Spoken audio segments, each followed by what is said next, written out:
I thank my understated colleague from Louisiana. Mr. President, the United States is on the brink of a war of regime change in Venezuela. President Trump has amassed an armada of U.S. warships, fighter planes, and special forces off the coast of Venezuela. Around 15,000 military personnel are in the region, and that includes special forces, Marines, and specialized units. Reports indicate that 13 warships are operating in the Caribbean right now, and that includes the USS Gerald Ford carrier group and several amphibious assault ships. And more than 100 advanced aircraft have been deployed and are being deployed, and that includes, Mr. President, F-35s from the Vermont Air National Guard. And the President has also deployed combat rescue units, the types of specialists that can rescue pilots who are down in hostile territory. And the President himself has said that the attack could come very soon. So, Mr. President, the question is, why are our warships, a carrier group, and support assets in the Caribbean? They are not there for drug interdiction. The reason they're there is obvious, and it's even acknowledged. President Trump wants Maduro gone. He wants regime change.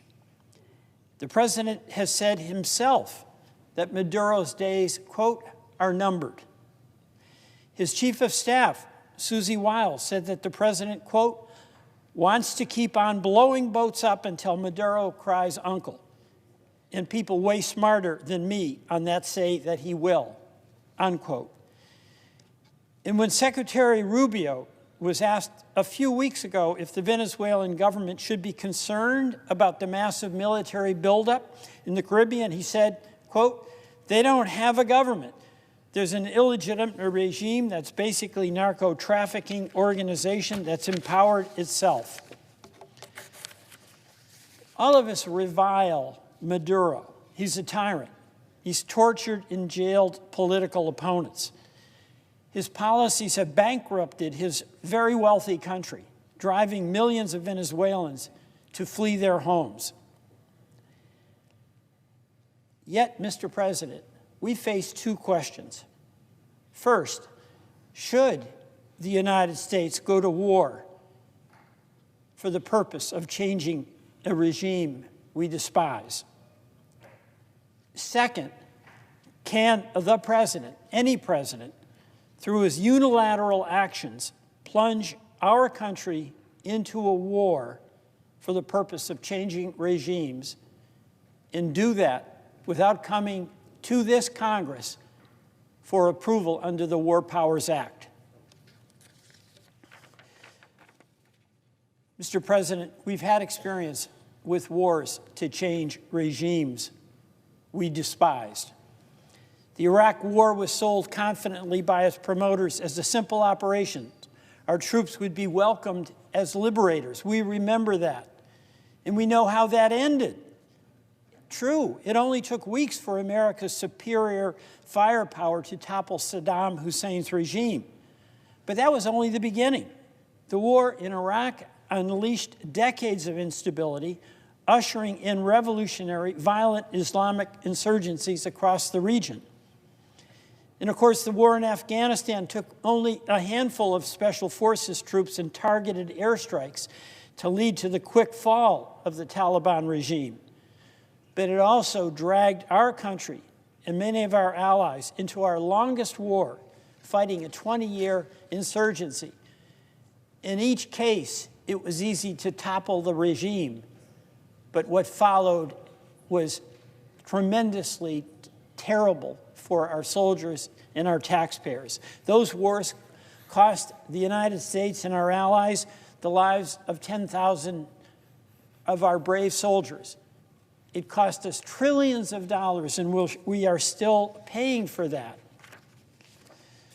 Mr. President, the executive has two obligations, and the Congress must demand compliance.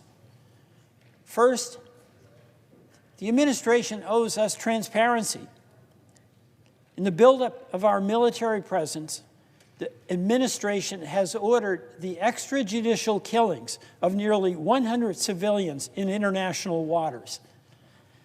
That they were alleged drug dealers or drug couriers does not give the president the authority to direct the military to attack. The administration has provided absolutely no information to Congress about these attacks, who was killed, the basis of the attacks, nor has it released the video of the recent attack in which survivors were killed in a second strike. Nor has the administration made public the classified legal opinion upon which it relies to justify its actions.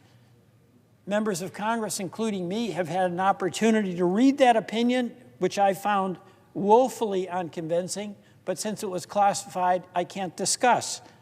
My view, release that opinion to the American people. My view, release that video to the American people.